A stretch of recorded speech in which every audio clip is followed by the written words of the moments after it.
a wadaran wannan sunna batta da wani amfani. Sunna dai da ba za ta koya ma ganin girman manzon Allah ba sallallahu alaihi wasallam, wannan sunna tir da ita. Akwai wanda a garin nan da sunan wai imamu ahlus sunnati, wai shine imamu ahlus sunna. To ni dai na faɗa musu su cire ni, mu ahlus sunna ne, ni ahlus sunna ne, amma ba na karkashin wannan shugabancin bogen da aka nada wannan wanda aka nada.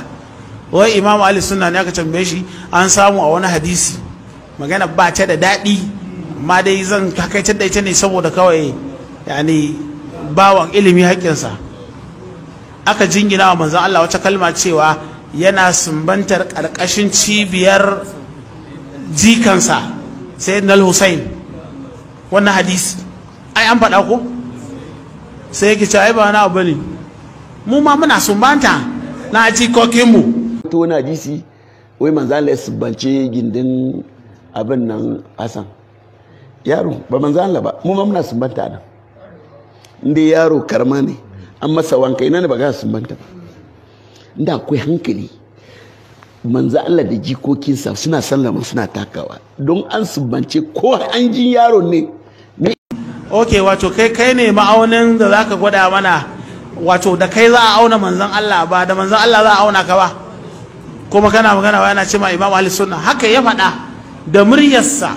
Da na san zan yi wannan magana sai in zo in kunna muku ji. Ko ku a mutumin da zai zo da sunan sunna ya ce magabatan manzon Allah ina nan akan bakana. Kwanan nan fa akwai shaidanin da a cikinsu zindikin banza dan ƙauye yake wannan magana, wai ina nan akan bakana saboda hadisi ya inganta. Yau alhaji hadisi dubu nawa ne inganta ba a tafi akan zahirinsa ba.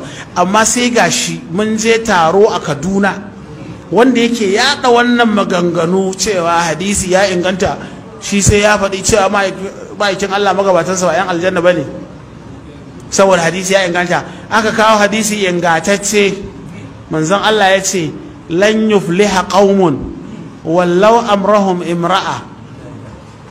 Duk jama'ar da suka sa mace a gabansu ita ce shugabansu ba za su yi nasara ba. Ma'anar wannan ba a ba wa mace ragamar shugabanci. Wallahi mutumin nan da yake mara kunya ne, wai yayi rubutu cewa ai ana nufin kaza ana nufin kaza, za a iya saka mace ta zama jagora. Har ma ya ban kwafe na rubutun.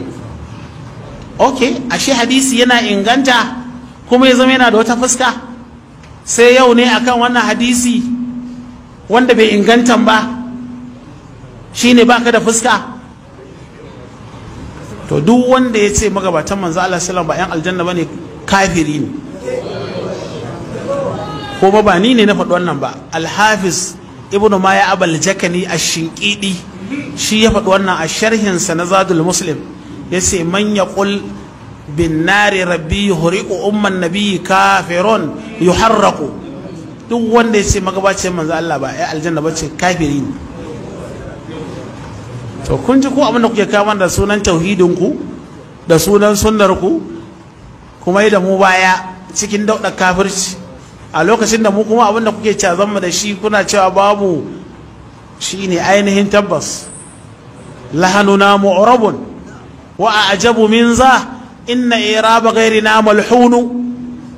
Kuskuren mu a gyare yake, abin da ake ganin namu kuskure ne ashe ba kuskure bane, an bibiya.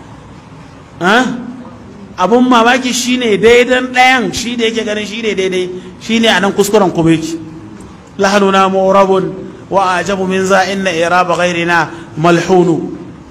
Saboda haka yan uwa masu girma, wannan shine abin da zan dan faɗa.